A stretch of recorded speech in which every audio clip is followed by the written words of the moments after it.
Hello and welcome back to another edition of the GSMC College Football Podcast presented to you by the GSMC Podcast Network. Happy Memorial Day, everyone. Today is Monday, May 26th, Memorial Day, if you're with us in the U.S. If not, happy Monday. Got a good show for you today. It's going to be a big, kind of fun day. Just a couple different lists we're going to go over. Coaches who had the best college football playing careers. We're also going to go over some of the group of 5 top quarterbacks today. And we're going to continue on with my Big Ten rankings. Make sure we stick around for that. That's going to be at the end of the show. We're going to start today, though, by talking about the Big Ten SEC current college football playoff proposed plan, kind of what it sounds like right now. We're going to get into all that, though. But before I do anything else, I just want to remind everybody, this show is all about you. We love hearing your comments, your questions, your insights, your opinions, your hot takes, whatever you got. We want to hear it. We want to make this show as interactive, as exciting as possible. Now, one easy way to do that, if you're on YouTube, you can use the Super Chat feature. To use the Super Chat feature, all you have to do is click the $sign at the bottom of the chat box, type in your message there, send that in, and this guarantees that your message gets on the air, gets read live. It's also just a great way to support our channel, support what we're trying to build here at GSMC. We couldn't do what we do without your ongoing support, and we're so grateful to have you all here as a part of our community. Now, if you're not on YouTube, if Super Chat's not your thing, you can also go to gsmcpodcast.net to leave a comment, a question there as well. Tip, donate, do whatever there. Again, that link for the website is gsmcpodcast.net.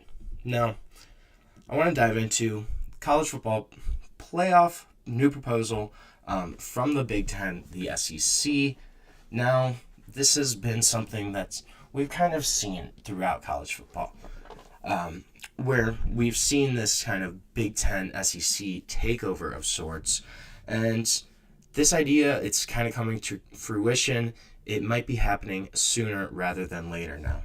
There's kind of been momentum building towards future expansion of the college football playoff, according to Yahoo Sports, featuring kind of a bevy of automatic bids for each conference. Now, the contract for the 12-team format, and it's recently kind of adopted straight seeding model that ends this year, after 2025. That current contract, it's not going to extend past that year. And this has been something that we don't really know what's going to happen next.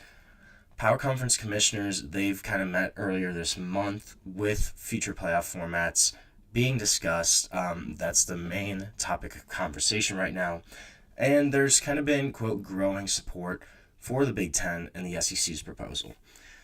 So these two conferences, it really sounds like they're going to have all the momentum here of making any kind of decision for the college football playoff future. They're going to influence the next round of expansion more than anybody else. And kind of how the format plays out, it gives them pretty much sole enacting power as the enforcement arm of the power commissioners, essentially. Under the 16-team proposal, there's going to be 8 auto bids for the Big Ten and the SEC. There's going to be 4 each for each conference, and there's going to be 2 ACC qualifiers, 2 Big 12 qualifiers, 1 group of 5, and then 3 at-large bids. So we're going to see automatic bids, it sounds like. Each conference is going to get at least a little bit. SEC meetings began this week, kind of with an exploration, too, of a 9-game conference schedule.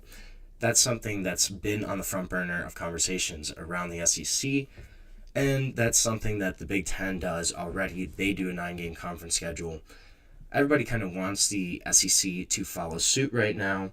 The only way it kind of sounds like they would really agree to this would be additional inclusion in a future playoff format or a bigger payday from their TV contract. Really, I mean, money talks always. That's kind of how it normally goes.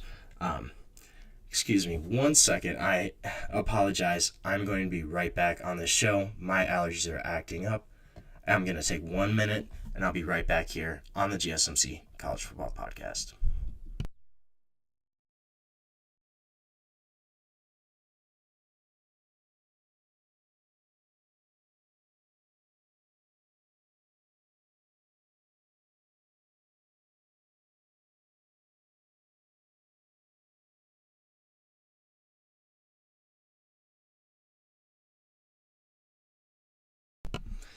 I apologize for that quick little intermission there.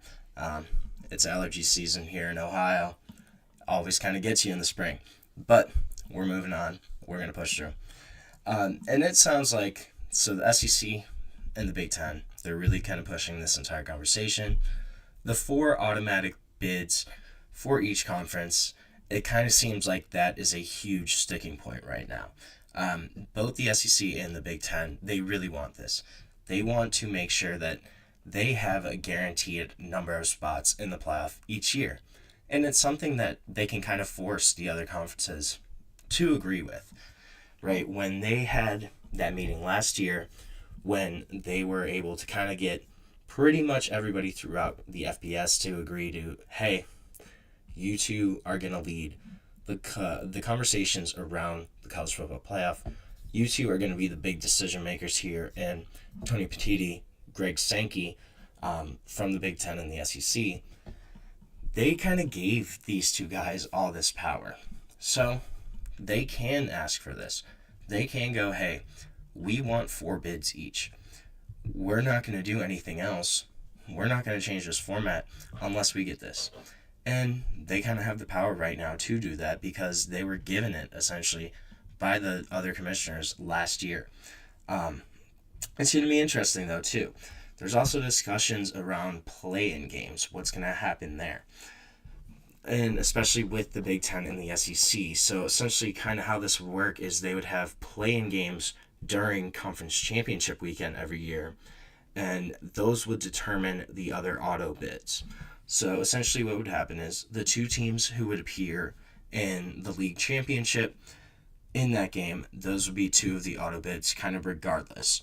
And then it'd be the number 3 team in the conference versus the number 6 team in the conference and the number 4 team versus the number 5 team in the conference to determine the other 2 at-large auto bids for the conference. Not at large, but I kind of like that. I think it would be interesting how that would actually work out, especially in a league like the SEC where, you know, they're 5 to 6 kind of top teams. They're all right there.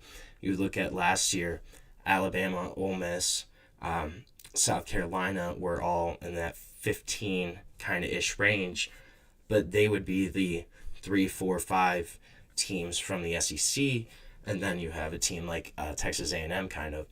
Those matchups would be really interesting. They'd add a lot of intrigue kind of to who gets in to the college football playoff. I don't know what it does to the actual conference championship, right?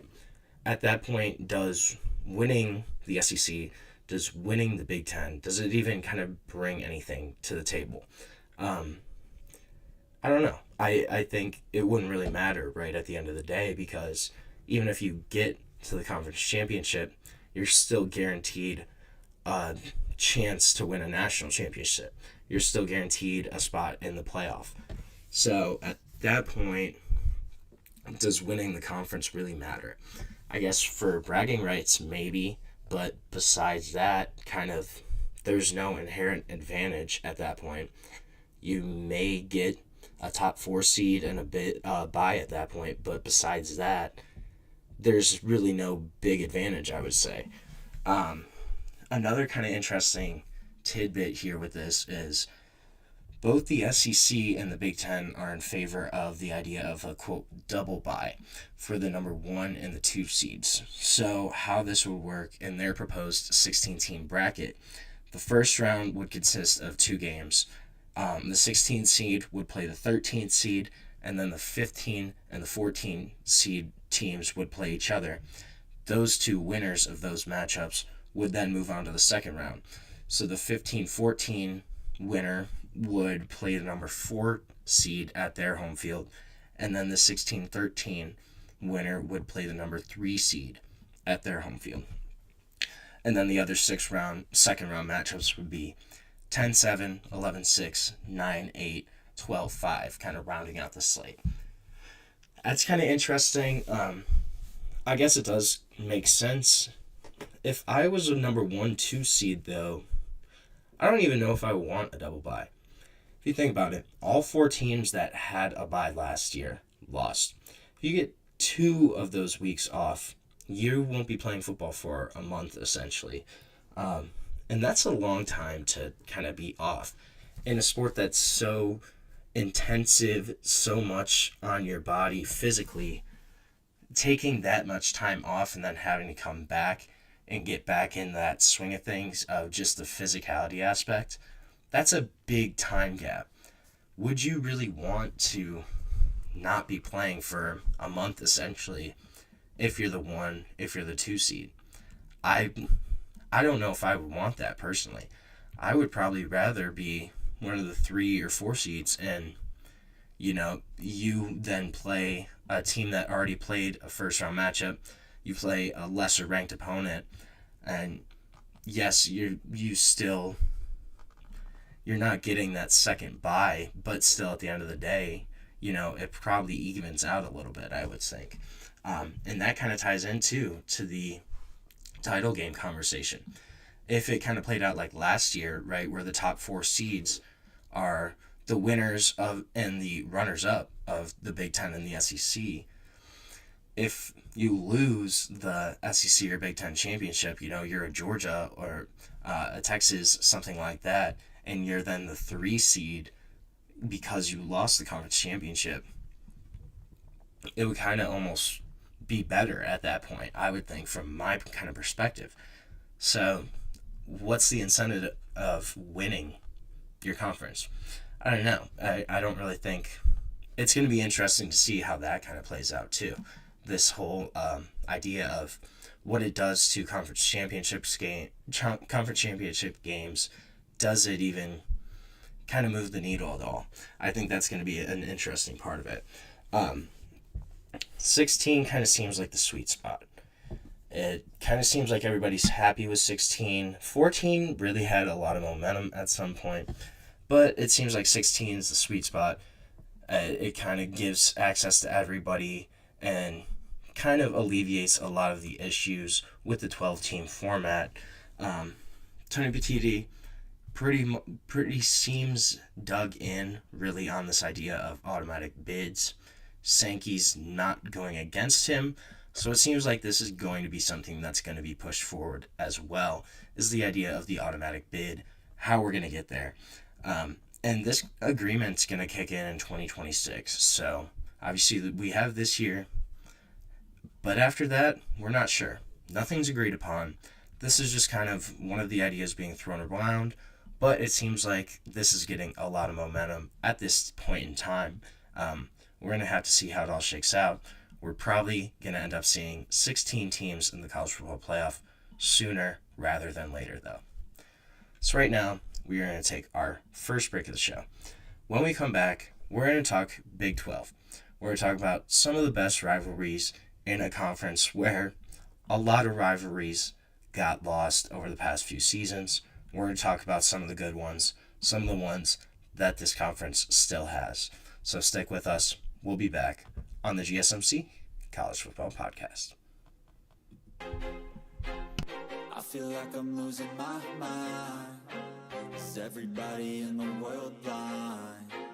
Please, Lord, give me a sign, a sign. I feel like I'm losing my mind. Is everybody in the world blind? Please, Lord, give me a sign, a sign. I wanna be the greatest. Everybody on the fake shit. I look around and feel like everybody is the fakest. I make this every day and I'm impatient, hoping one day I blow up from the basement. Statement, the top is so vacant. I don't hear shit that I think is amazing. Waiting for my day when I'm playing sold out shows for 1,000 faces. Hey, give me that crown, get in my way and to be put down. It ain't your place, all this my town. If I want that shit, then I'll get it right now. I'm losing it, the noose it fits, I'm losing shit. A stupid myth, you choose to live or choose to dip. You choose to fight or lose your grip and lose a gift. Oh, feel like I'm losing my mind. Is everybody in the world blind? Please, Lord, give me a sign, a sign. I feel like I'm losing my mind. Is everybody in the world blind?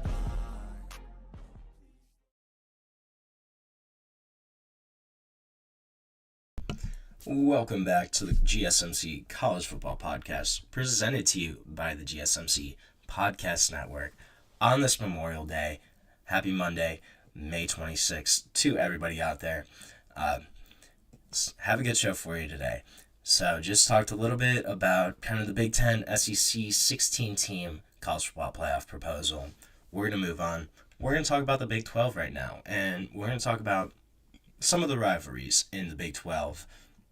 A conference that, honestly, the rivalries kind of got ravaged over the past few years, just with some of the departures throughout the conference. But before we dive into that, I just want to remind everybody that this show is all about you. We love hearing your comments, your questions, your insights, your opinions, your hot takes, whatever you got. We want to hear it. We want to make this show as interactive, as exciting as possible. Now, one easy way to do that, if you're on YouTube, is to use the Super Chat feature. To use the Super Chat feature, all you have to do is click the $ at the bottom of the chat box, type in your message there, send that in. This guarantees that your message gets on the air, gets read live. It's also just a great way to support our channel and support what we're trying to build here at GSMC. We couldn't do what we do without your ongoing support, and we're so grateful to have you here as a part of our community at the GSMC Podcast Network. Now, let's dive into the Big 12. Big 12, kind of one of the unfortunate byproducts of this whole realignment saga is the loss of a lot of traditional rivalries across the country, right? But the Big 12 really kind of got hit hard. With both Texas A&M and Texas in the SEC, as well as Oklahoma, were big losses for Texas Tech, especially losing both of their in-state rivals in A&M and Texas. Kansas and Missouri, their border war, which had dated back to the 1800s, that got lost when Missouri went to the SEC in 2011. Oklahoma, Nebraska, they were conference rivals for a long time. Obviously, Nebraska in the Big Ten, Oklahoma in the SEC now. Bedlam's no longer after Oklahoma left for the SEC. But there's still some good ones. There's still some underrated ones. And one of the underrated ones, I think, that really has room to grow. Now, I wouldn't consider it as kind of a top-tier rivalry. These two don't even play each other during kind of rivalry week, during the last week of the college football regular season. But Texas Tech Baylor, yes, doesn't kind of carry the same type of angst for either team that matchups that with Texas A&M kind of once had. But this is still historic rivalry, still one of the oldest continually played matchups in the Big 12. They've met every year on the gridiron since 1956, so not, super long, but still 70, 80 years going back now, that these two programs have played each other. Baylor has led this series all time, but it's 41-40 with one draw. So it's pretty competitive if you think about it. Not one of the ones that the Big 12 chose to protect, though, when they expanded in 2025. So it's going to end at some point. Kind of sad, though. It means something to both fan bases, right? Because these are now the only Texas teams in the Big 12. Well, Houston, you do have Houston and TCU, but if you're looking at more historic programs, I would say Baylor, Texas Tech would make more sense as that kind of matchup. Also, just the contrast in cultures. You have the large state institution in Texas Tech, the private Christian university in Baylor, kind of makes it a little interesting, and just that contrast, the clash of cultures. And this is going to be kind of those mid-tier rivalries that I think it's got potential if they keep each other in the Big 12, if they stay conference rivals, it would make a lot of sense as this kind of gets chippier. Last year, Baylor won 59-35, kind of that classic no defense Big 12 matchup that you're kind of used to seeing, but a rivalry that could definitely kind of grow. One that's definitely a little more established, got the Sunflower Showdown. Come on, the Sunflower Showdown. Kansas State, Kansas, it's a good one. Series that carries a lot of weight in Kansas. Only recently has it kind of become competitive on the football field. Honestly, it's been played since 1902. Series actually belongs to Kansas right now. They're up like 14 games on Kansas State. But it's kind of been interesting because one of the two programs has been awful for a really long stretch of time.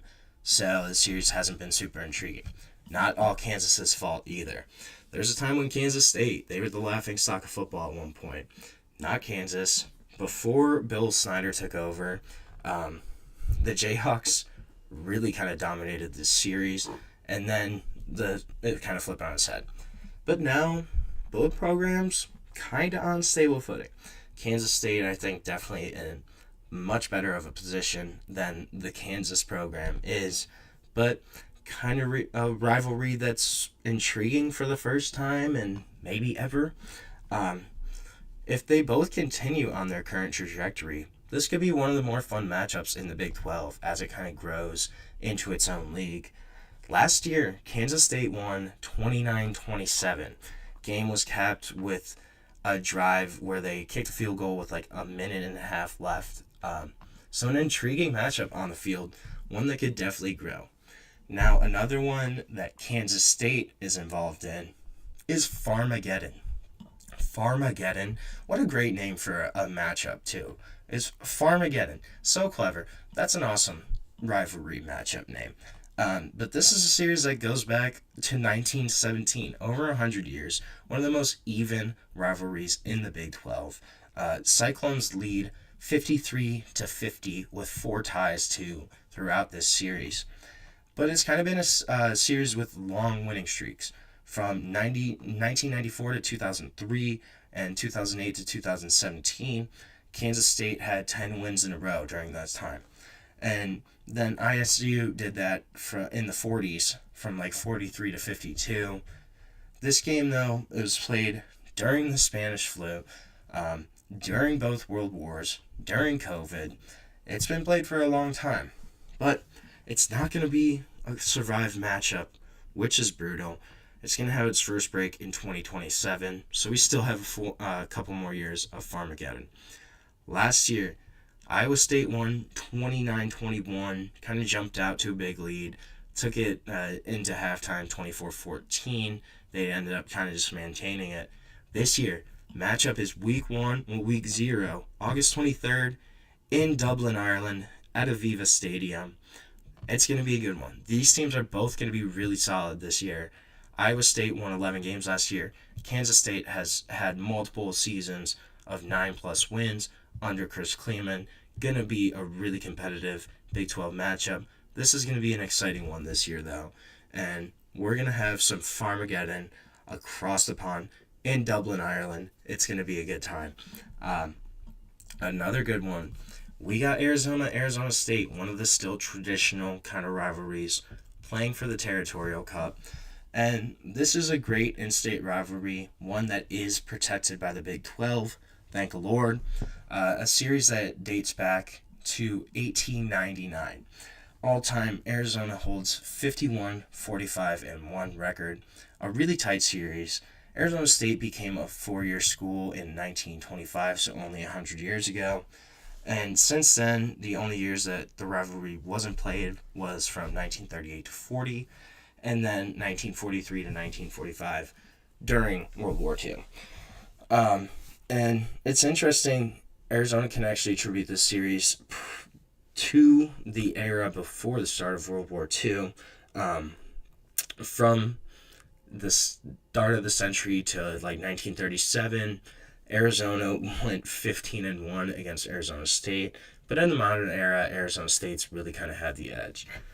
This century, in the 21st century, Arizona State is 15-9 overall. They did drop the last two before 2024. Obviously, last year demolished Arizona 149-7 en route to that Big 12 championship. Great matchup, great rivalry. Hopefully one that might be more competitive coming soon in the future. But we'll see. Arizona State, I think, is going to be pretty good under Kenny Dillingham. So, not really sure. Number one, though, come on. It's got to be the Holy War. BYU, Utah. Coolest name for a rivalry in the Big 12. One of the coolest in the country. And a great rivalry overall. The dislike between these two schools, it's not hard to understand. You have bragging rights for the state. You have one school that's a large state institution, one that's a private religious institution with kind of a massive national following, though. The cultural contrast between the two alone makes it a lot to love in this rivalry. Can be traced back to 1896. All-time, Utah kind of owns BYU in this, but most of Utah's lead is kind of due to the early parts of this series, from basically 1896 to almost the start of World War II.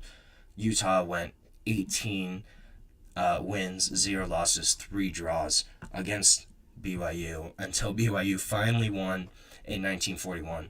So for 40 years of this rivalry, BYU didn't win anything. This is one of the big ones that will shape the Big 12 going forward.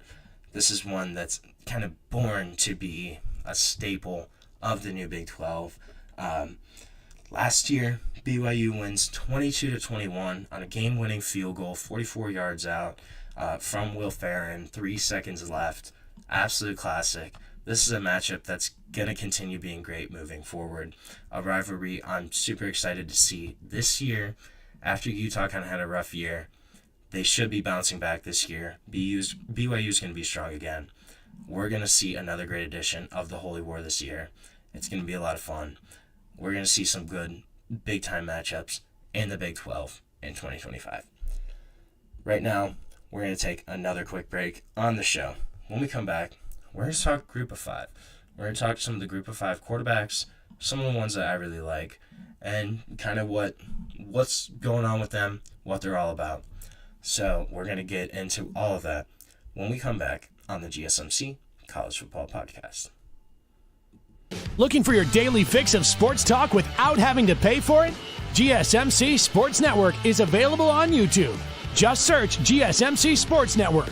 Get your fix of daily sports talk shows on YouTube, absolutely free. NFL, college football, NBA, MLB, MMA, UFC, fantasy football, and so much more. GSMC Sports Network has shows running all day long, with new sports shows starting every 2 hours. Just like on your favorite cable sports channel, except GSMC Sports Network is absolutely free. Just search GSMC Sports Network on YouTube to catch one of your new favorite shows, like the GSMC College Football Podcast, Chip Shot Football Podcast, Hoops and Heels Women's Sports Podcast, GSMC Basketball Podcast, and so many more. Check it out for yourself. GSMC Sports Network, now available on YouTube absolutely free. Search GSMC Sports Network on YouTube right now.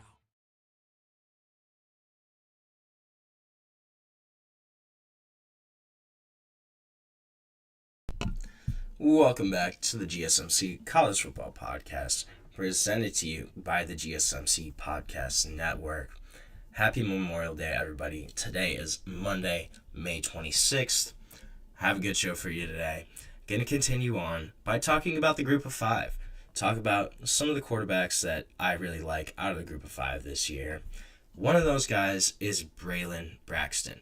Guy that's kind of bounced around, was at Tulsa for a couple seasons before going to Marshall last year, having a really great year for the Thundering Herd, and now at Southern Miss. But kind of want to talk about what he did at Marshall last year. Last year, Sun Belt Conference Newcomer of the Year, played in 11 games, and he started in 8. Helped lead Marshall to win to the 2024 Sun Belt Conference Championship. was named the Sun Belt Conference title game MVP, and he went 8-0 as a starter last year.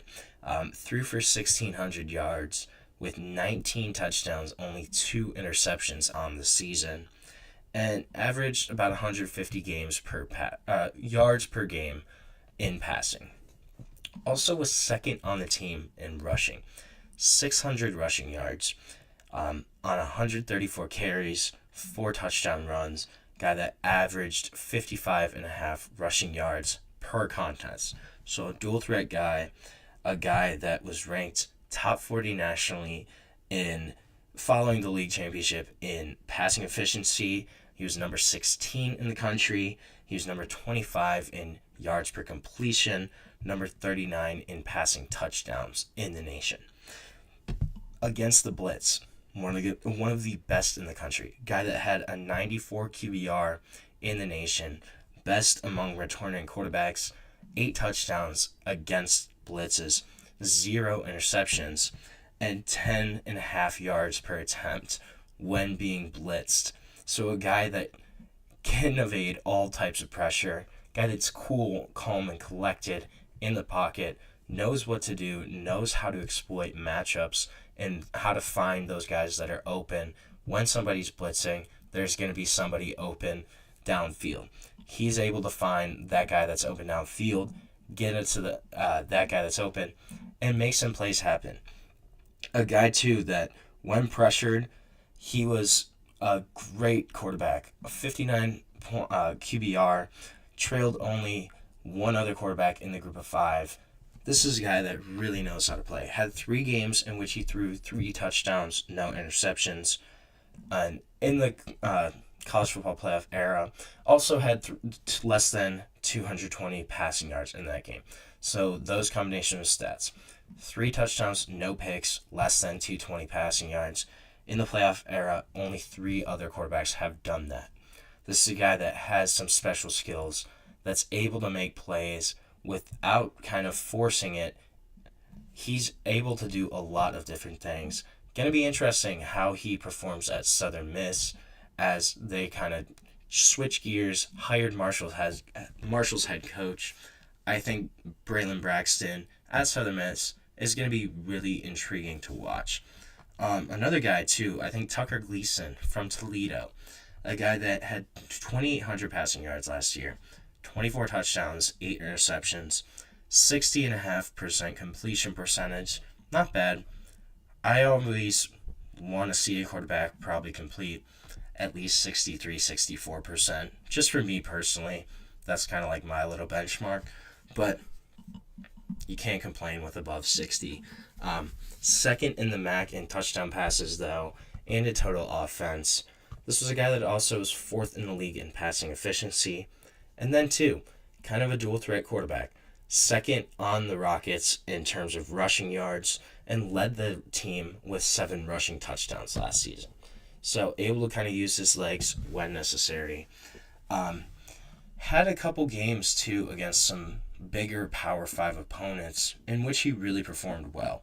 Against Pitt in their bowl, threw for a career-best 336 passing yards, had 2 touchdowns in a 48-46 6 overtime win in that matchup. Also had 34 rushing yards and a rushing touchdown against Pitt. So really came to play in their bowl game against a power opponent. Against Bowling Green, one of the better MAC programs, had 320 passing yards, 30 completions that game, 2 passing touchdowns. Against Mississippi State, obviously Mississippi State, one of the weaker Power 5 programs right now, especially being in the SEC, really kind of not there right now, I would say. But still, being at Toledo, going to Mississippi State, and having 285 passing yards on 23 for 28 passing with 3 passing touchdowns, as well as 40 rushing yards, is really impressive. That also got him MAC Offensive Player of the Week. That kind of shows the caliber of player that Tucker Gleason is, I think. The only Group of 5 quarterback with 3,000 yards, 30 touchdowns, and 13 or fewer turnovers that is returning to his team this season. Toledo is kind of a sleeper team for that group of 5 at large bid right now, and Tucker Gleason is a big reason for that. This is a guy that can play really well, knows kind of what to do in certain situations, a guy that I think can really kind of lead Toledo to the MAC championship this year, to potentially even greater heights as a top 25 potential team. Another guy, though, in the MAC that I think is a really great group 5 quarterback as well is Parker Navarro.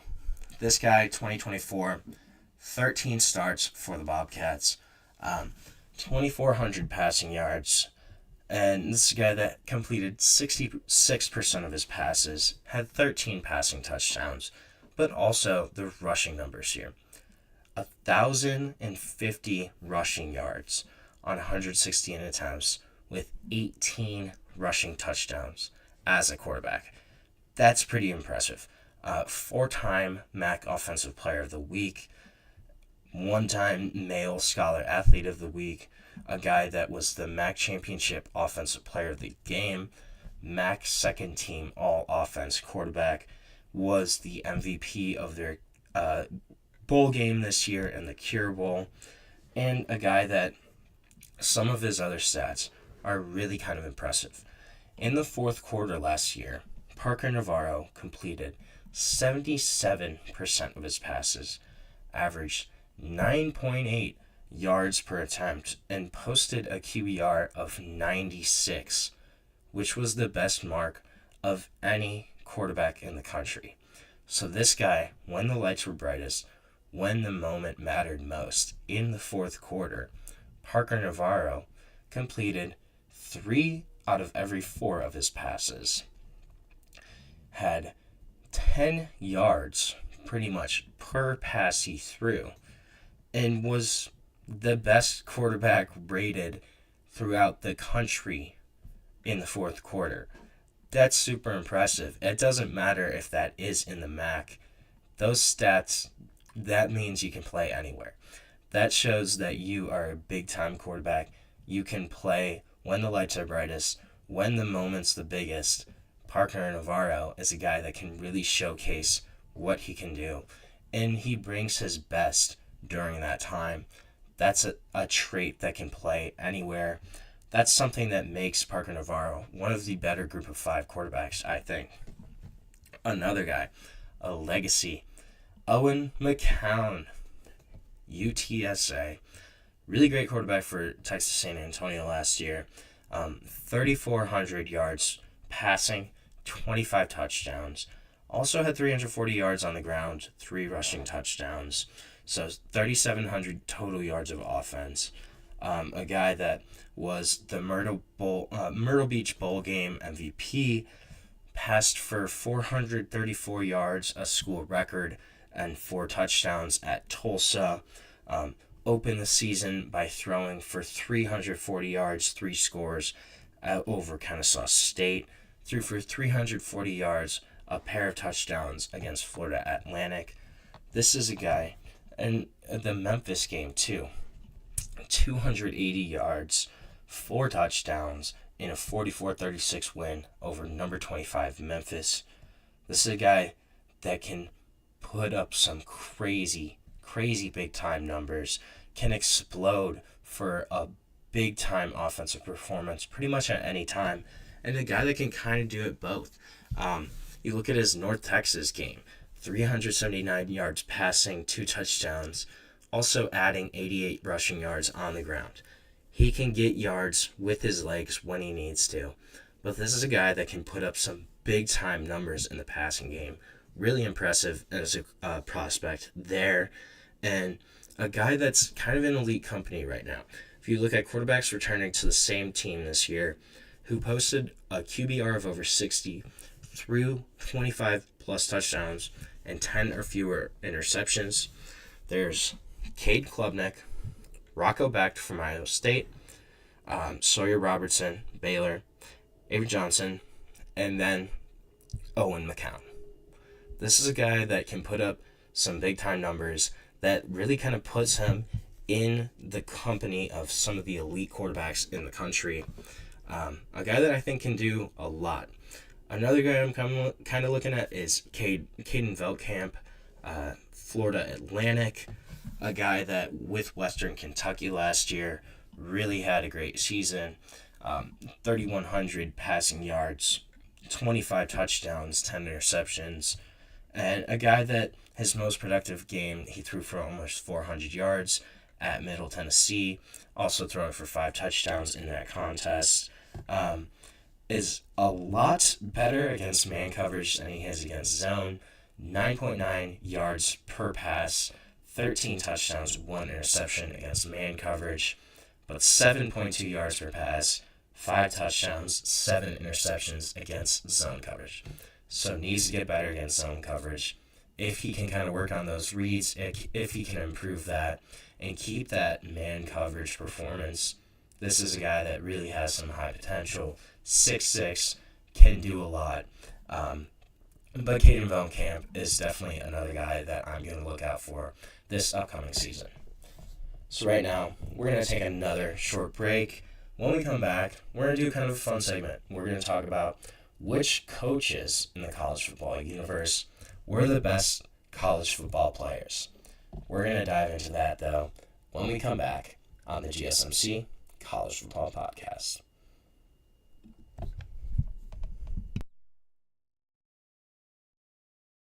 For the best and latest podcasts available anywhere, go to the podcast app on your cell phone and type in GSMC to access free content-rich podcasts on health and wellness, book reviews, sports, entertainment, relationships, social media, movies, technology, finance, and even weird news. Subscribe and download the GSMC Podcast Network's family of shows, available everywhere podcasts are found.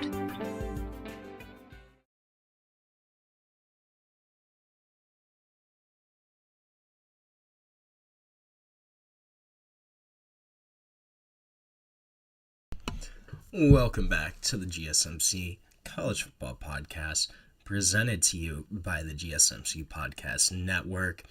Happy Memorial Day, everybody. Today is Monday, May 26th.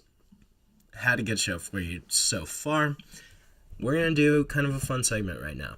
I want to talk a little bit about college football coaches, but them as players, their college careers. So yes, we're going to kind of talk a little bit about NFL, but I really kind of want to focus on the actual college careers and go, who could ball? Who could play some football?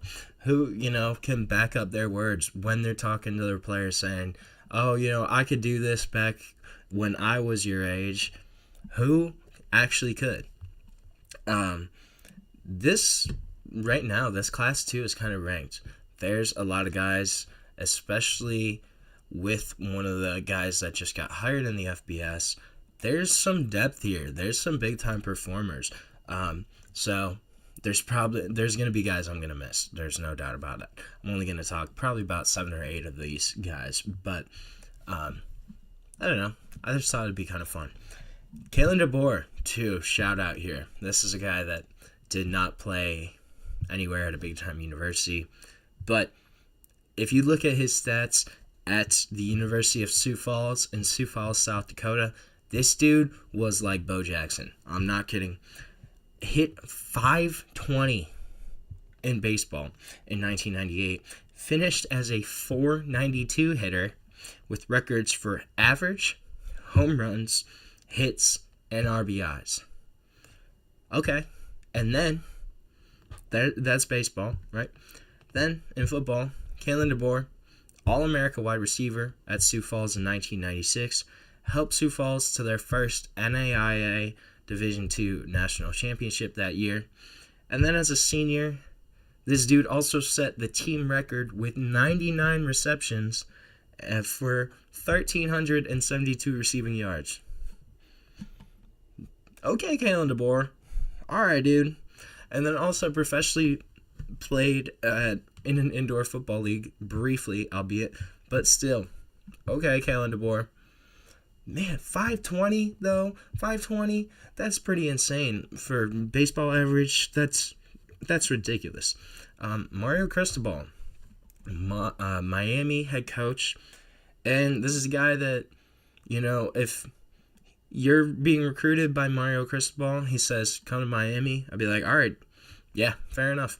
First team All-Big East at Miami, offensive lineman there, helped them to national titles in 1989 and 1991, earned 4 letters for the U, then spent a season as a Denver Broncos free agent, also spent 2 in NFL Europe with Amsterdam, with their team there. A guy, though, that was a really great offensive lineman and obviously had a lot of team success, too, with the Hurricanes. Obviously, that has translated to his coaching career as well. But a guy on the offensive line that first team all-conference on a dominant Miami team, really impressive there. Marcus Freeman, this guy that high school All-American, kind of out of the Dayton, Ohio area, went to Ohio State, played college ball there, started 37 games at linebacker, often alongside another absolute dog in James Laurinaitis, a guy that is now coaching actually at Ohio State. But Marcus Freeman, though, second team All Big Ten honors in each of his last 2 seasons, 268 career tackles, 23 tackles for loss, 6 sacks, 2 interceptions, 2 forced fumbles, a guy that really was a great linebacker for Ohio State. I think could probably still play linebacker right now. 5th-round draft pick in the NFL. Had to retire after a couple seasons due to a heart condition. But Marcus Freeman, absolute freak at linebacker. A guy that I would not have to want to play against at all. That guy, freak linebacker. Another quarterback, absolute legend, Timmy Chang, Hawaii, Rainbow Warriors quarterback. I'm a little young for Timmy Chang, but I do kind of remember that his name, kind of what he did there. Him kind of dissecting offenses at Hawaii, late night, in the middle of the night, pretty much across the continental U.S. A guy that ran that run and shoot offense and was a perfect quarterback for it. Set D1 records for passing yards, for total offense, for total completions, and for total attempts. So, threw the ball more than anybody, completed the ball more than anyone, had more passing yards, had more total offense than anybody in college football at the time he kind of finished. First team, all WAC, all 4 years he played. 2-time earned the Hawaii Bowl co-MVP honors, was a finalist for the Johnny Unitas Golden Arm Award, bounced around kind of the NFL, NFL Europe, CFL, but college football legend, a guy that revolutionized offense, kind of was one of the first big-time passing quarterbacks in college football, a guy that set NCAA records during his time at Hawaii, and really kind of ushered in a new era of college football. His impact can't be understated as a player, a guy that really kind of showcased what was possible with the passing game. Another quarterback, Scott Frost. Scott Frost, All-America selection, coming out of Nebraska, a guy that kind of piled up yards as a dual-threat quarterback. Also really shined in basketball and track in high school, but started his career at Stanford, played quarterback and safety, and then transferred back home. He ends up becoming Nebraska's quarterback 1 in 1996, has 22 touchdowns that year, and wins Big 12 Newcomer of the Year. Then, as he's entrenched as the starter in 1997, he becomes the first quarterback to go for over 1,000 yards in both passing and rushing in Nebraska history, helps that team win a national championship, becomes a 3rd-round NFL draft pick, and actually plays safety in the NFL for 4 teams for about 6 seasons. A guy that though, as a quarterback, won a national championship, won individual awards as well, and set records at Nebraska, becoming the first quarterback to ever pass for over 1,000 and rush for over 1,000 in Cornhusker history, a school that really has a huge tradition of football excellence, and Scott Frost really contributed to that. Then you look at a guy like Deshaun Foster, UCLA, workhorse running back for them.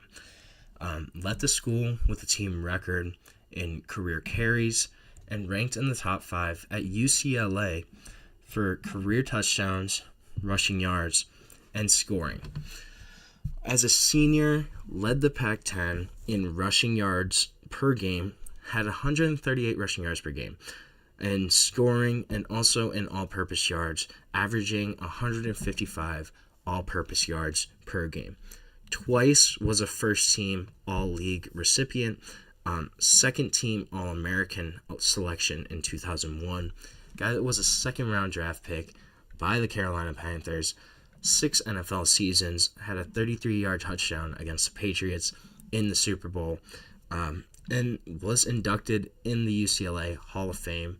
Absolute baller at running back, a guy that hopefully can bring the running game back to UCLA after they haven't really had one for I don't know how long now. But Deshaun Foster, bring back the running game at UCLA. Show them what you used to do, dude. Showcase them what they can do. Another quarterback, Josh Heupel, a guy that grew up in South Dakota, was the state's player of the year in high school in South Dakota, but kind of didn't really have a clear path. Went to Weber State at first, had an ACL injury there, appeared in only 4 games, transfers within the state to Snow College, earns junior college All-American honors, and then transfers to Oklahoma. At Oklahoma, makes his presence immediately known in 1999, has 3,800 passing yards, 33 touchdowns, and then leads the Sooners to a national championship in 2000, throwing for 3,600 passing yards and 20 touchdowns in 2000. 25 years ago, he was doing that, throwing 3,600 passing yards. Incredible numbers. AP Player of the Year that year, Walter Camp Award winner, consensus All-American honors, and runner-up for the Heisman. A guy that didn't see time in the pros, but absolute legend in college for Oklahoma. Now, then you get to the last 2. And the debate between who's better, it could go either way. You have Deion Sanders, obviously. You look at his career in the NFL. You look at what he did at Florida State. Kind of speaks for itself. And then the other guy, new Bowling Green Falcons head coach, Eddie George. Eddie George won Heisman. In 1995 Heisman, 328 carries for 1,900 yards, 24 touchdowns. Also have 47 catches for 400 receiving yards that season for Ohio State. A guy that was recruited by some to play linebacker. Absolutely massive at the running back position. First team, pretty much every offense. Swept the Heisman, Maxwell, Walter Camp, Doak Walker awards. First round NFL pick.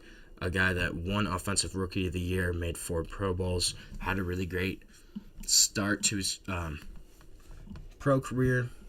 But I don't know. The debate can go either way. Him, Deion, first team All-American, final 2 years, third team All-American in 1986. One of the best American athletes of the past 50 years. Guy that did it all, did it well at Florida State. His impact can't be overstated, but I don't know. You could go either way on those two, I think.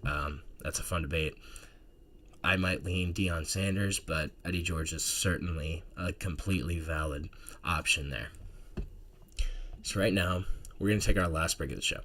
When we come back, we're going to talk a little bit about the Big Ten.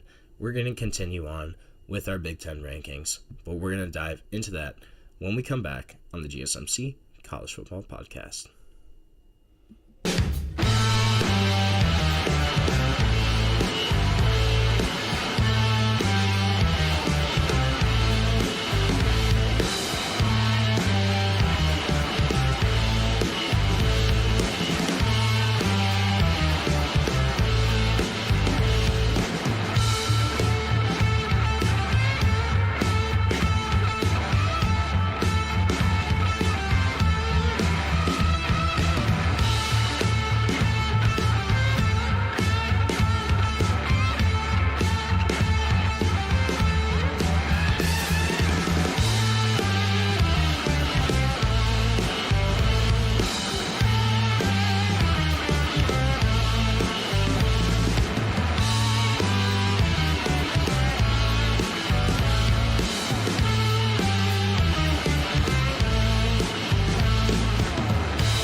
Welcome back to the GSMC College Football Podcast, presented to you by the GSMC Podcast Network. Gonna finish off today by continuing on with my Big Ten rankings and kind of that lower middle tier today.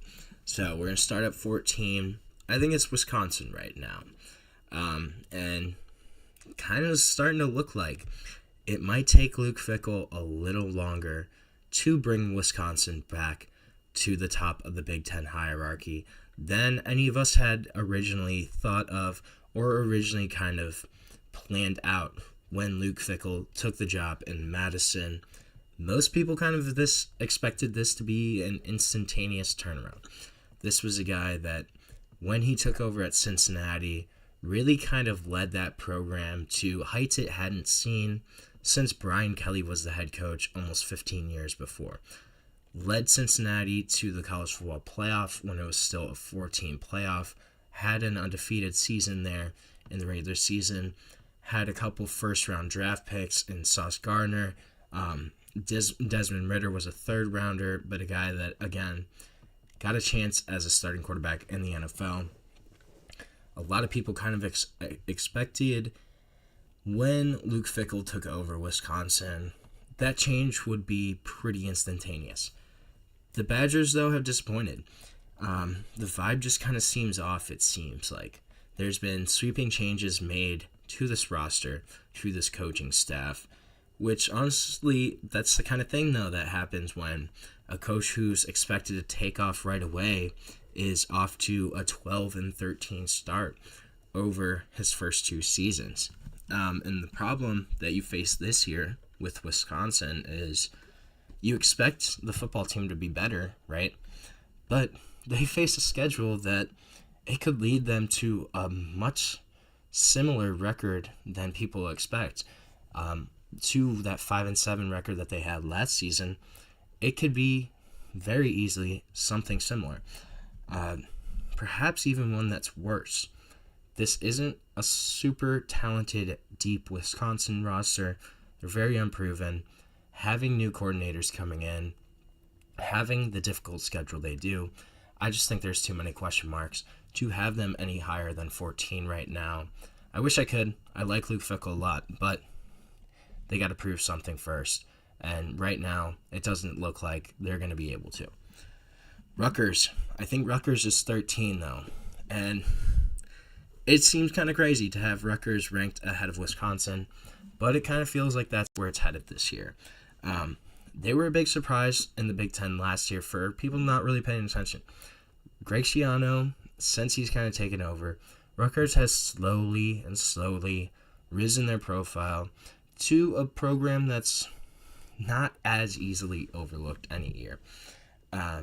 You can't just look at Rutgers anymore and go, oh, yeah, that's a 50-0 win.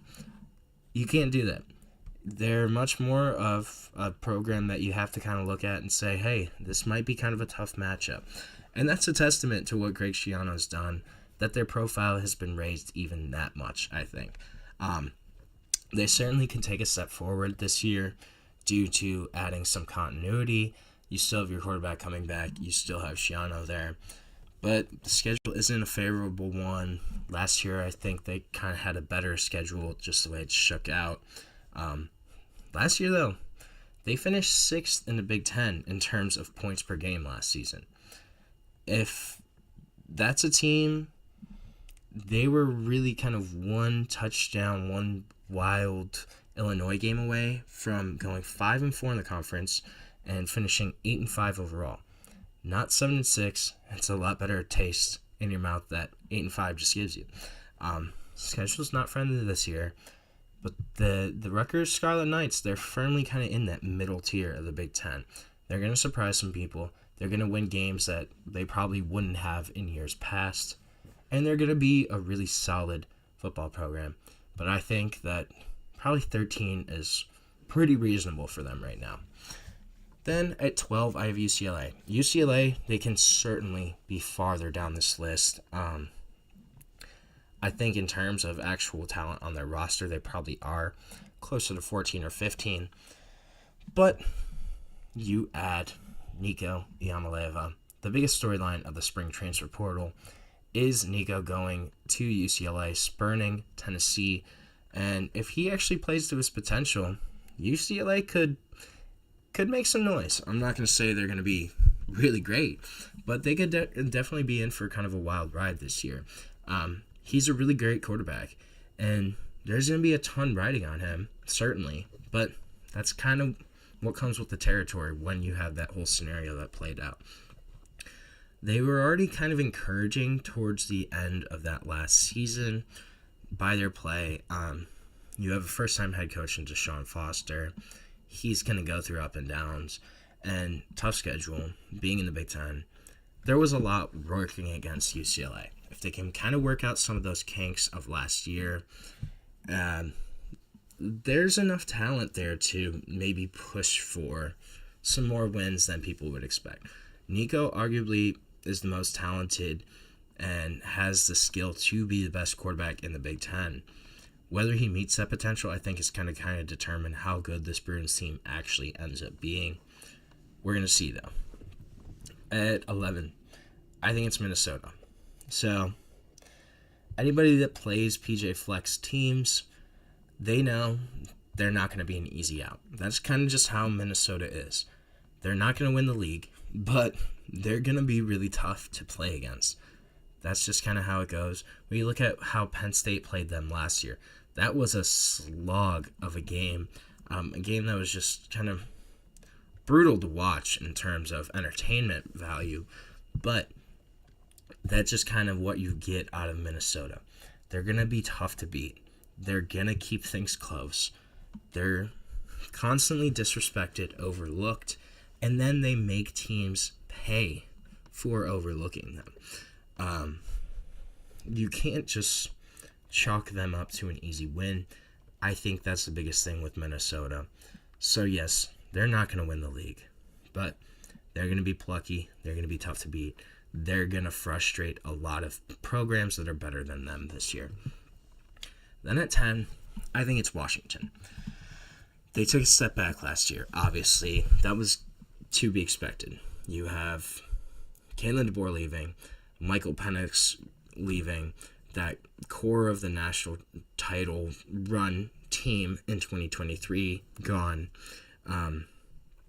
So Jed Fish coming in the Big Ten, that was a tough situation to be in. No, they didn't reach the title game again. They did get to a bowl game though. And you have a guy coming up in DeMond Williams Jr., who I think is a stud. I think he's going to be one of the better quarterbacks in the Big Ten, a guy that really kind of showcased his potential in the last few games of the 2024 season. Going to be a full-time starter. Super exciting dual threat quarterback in terms of potential. Really kind of tantalizing option there for the Huskies. I think he's going to play really well. And I think Washington's going to surprise some teams this year and win a couple games they probably shouldn't. But I think DeMond Williams kind of gives them much more of a fighting chance than they previously had. So that is going to be all for our show today. Thank you so much for tuning in to the GSMC College Football Podcast, presented to you by the GSMC Podcast Network. Please remember to subscribe, like, follow the channel. And if you want, you can also go to Twitter, Facebook, Instagram, TikTok, for even more sports content, more sports updates that you love. Thank you so much, and have a great day.